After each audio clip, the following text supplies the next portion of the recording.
নমস্কার বন্ধুরা, আমি অনিন্দিতা আপনাদের সকলকে স্বাগত জানাচ্ছি। আশা করি আপনারা সবাই খুব ভালো আছেন, আমিও ভালো আছি। অনেকদিন পটল খাওয়ার পরে শেষের দিকে পটল কিন্তু আর খেতে ভালো লাগে না। আজকে যে পদ্ধতিতে আমি পটলের রেসিপি আপনাদের সাথে শেয়ার করব, একবার যদি বানিয়ে খান তো মনে হবে যে আরও খাই আরও খাই। আমি কীভাবে বানাচ্ছি পুরো ভিডিওটি দেখার অনুরোধ রইল। এখানে দেখুন আমি 200 গ্রাম পটল নিয়েছি, আর পটলটা খোসাটা পুরোপুরি ফেলে দিয়ে আর পাতলা পাতলা করে কেটে নিয়েছি। এখানে দেখুন দুটো মিডিয়াম সাইজের আলু একটু ডুমো ডুমো করে আর ছোটো ছোটো করে কেটে নিয়েছি। এগুলো আপনারা কম বেশি করে নিতে পারেন। অন্যদিকে প্যানটা আমি গরম করে নিয়েছি, আর এর মধ্যে দিয়ে দেবো 2 চামচ পরিমাণে সরিষার তেল। আর অবশ্যই এই রেসিপিটা সরিষার তেল দিয়ে বানাবেন, অনেক বেশি স্বাস্থ্যকর হবে আর টেস্টি হবে। তেলটা ভালো করে গরম করে নেব। আর বন্ধুরা, আপনাদের কাছে একটা রিকোয়েস্ট রইল, একটা লাইক দিয়ে দেবেন। আপনাদের একটা লাইক পরবর্তী ভিডিও বানাতে কিন্তু অনেকটাই উৎসাহ দেয়। আর যতটা সম্ভব শেয়ার করে অন্যজনকে দেখার সুযোগ করে দেবেন। আর চ্যানেলে নতুন হয়ে থাকলে চ্যানেলটিকে সাবস্ক্রাইব করে পাশে থাকবেন। আপনাদের সাপোর্ট একান্তই কিন্তু কাম্য। তেলটা কিন্তু বেশ ভালো করে গরম করে নিতে হবে।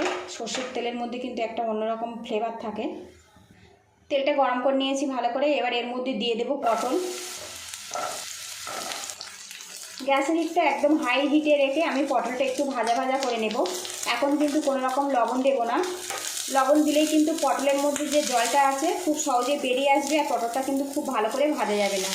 সেই জন্য প্রথমে কিন্তু একটু উল্টে পাল্টে নাড়াচাড়া করে ভাজা ভাজা করে নিতে হবে। পটলের মধ্যে যে জলটা আছে না, ওটা শুকিয়ে নিতে হবে।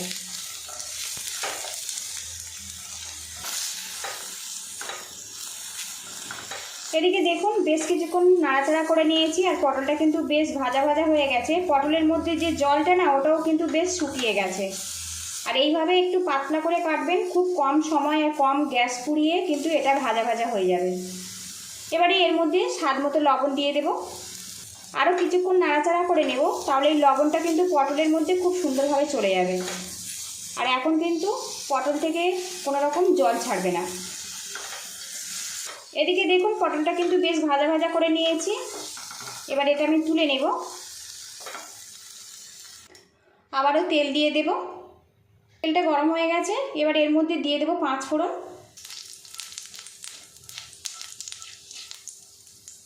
5 ফোড়নটা কিন্তু বেশ ভেজে নিয়েছি, খুব সুন্দর একটা গন্ধ বেরিয়ে আসছে। এবার এর মধ্যে দিয়ে দেব কেটে রাখা আলু। আলুর মধ্যে স্বাদ মতো লবণ দিয়ে দেব। এতে আলুটা খুব ঝটপট নরম হয়ে যাবে, সাথে ভাজাও হয়ে যাবে। আপনারা চাইলে এখানে শুধুমাত্র কালো জিরেও ব্যবহার করতে পারেন। এর মধ্যে কিন্তু 5 ফোড়ন দিলে বিভিন্ন রকম মশলা যখন গালে পড়বে খেতে কিন্তু অনেক বেশি ভালো লাগবে। সেই জন্য এখানে আমি 5 ফোড়ন ব্যবহার করলাম। চাইলে আপনারা গোটা জিরেও ব্যবহার করতে পারেন, কালো জিরেও ব্যবহার করতে পারেন। এবার ঢেকে ঢেকে আলুটা সিদ্ধ করে নেব। ঢাকনাটা খুলে নেব। আলুটা দেখুন বেশ কিছুক্ষণ নাড়াচাড়া করে নিয়েছি, আর এখন কিন্তু হালকা হালকাভাবে লাল হয়ে গেছে।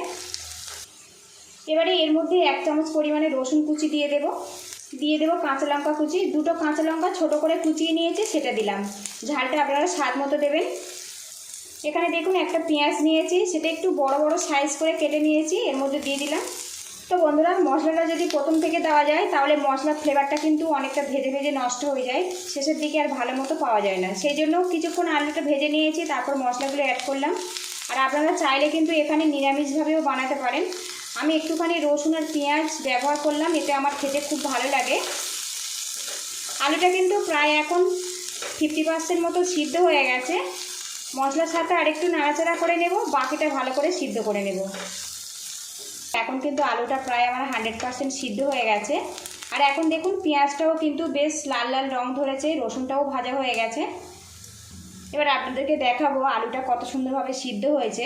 তো দেখুন খুব সুন্দরভাবে কিন্তু আলুটা সিদ্ধ হয়ে গেছে। এবারে এর মধ্যে দিয়ে দেবো ভেজে রাখা পটল। এবারে এর মধ্যে দিয়ে দেবো সামান্য পরিমাণে হলুদের গুঁড়ো, দিয়ে দেবো সামান্য পরিমাণে ঝাল লঙ্কার গুঁড়ো। সবশেষে এর মধ্যে দিয়ে দেবো 1 চামচ পরিমাণে পোস্ত দানা।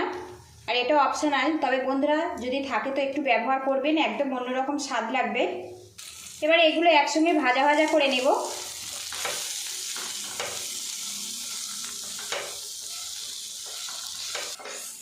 আর বন্ধুরা, পটল আলুর তরকারি, পটল দিয়ে মাছের ঝোল, পটল কষা আপনারা তো অনেক খেয়েছেন। একদম নতুন স্বাদের পটল আলুর এই রেসিপিটা একবার বানিয়ে নিতে পারেন। এটা গরম ভাত কিংবা ডাল ভাত, রুটি, পরোটার সাথেও খেতে অসাধারণ হয়। যদি ভালো লাগে তো একটা লাইক দিয়ে দেবেন, যতটা সম্ভব শেয়ার করে অন্যজনকে দেখার সুযোগ করে দেওয়ার অনুরোধ রইল। চ্যানেলে নতুন হয়ে থাকলে চ্যানেলটিকে সাবস্ক্রাইব করে সাপোর্ট করবেন, বেল আইকনটি অন করে রাখবেন, পরবর্তী ভিডিও নোটিফিকেশান সবার আগে আপনার কাছে চলে যাবে। ফেসবুক থেকে দেখলে পেজটা লাইক দিয়ে একটা ফলো করার অনুরোধ রইল। আরও একটু নাড়াচাড়া করে নেব, তাহলে একদম পারফেক্টভাবে তৈরি হয়ে যাবে। বেশ কিছুক্ষণ নাড়াচাড়া করে নিয়েছি, আর পটল আলুর এই রেসিপিটা কিন্তু পুরোপুরি কমপ্লিট হয়ে গেছে। আর বন্ধুরা লুকিংটা দেখুন, এটা কিন্তু একবার খেতে থাকলেই খেতেই থাকবে, এটা এতটাই টেস্টি আর সুস্বাদু একটা রেসিপি। এবার এটা নামিয়ে নেব, তারপরে আপনাদের সঙ্গে আমি দেখা করছি। একঘেয়েমি পটলের রেসিপি ছেড়ে একবার কিন্তু এইভাবে ট্রাই করবেন, কেমন হয়েছে অবশ্যই কমেন্ট বক্সে জানাবেন। পুরো ভিডিওটির সঙ্গে থাকার জন্য অসংখ্য ধন্যবাদ রইল। পরবর্তী ভিডিও দেখার আমন্ত্রণ জানিয়ে আজকের বিদায় নেব।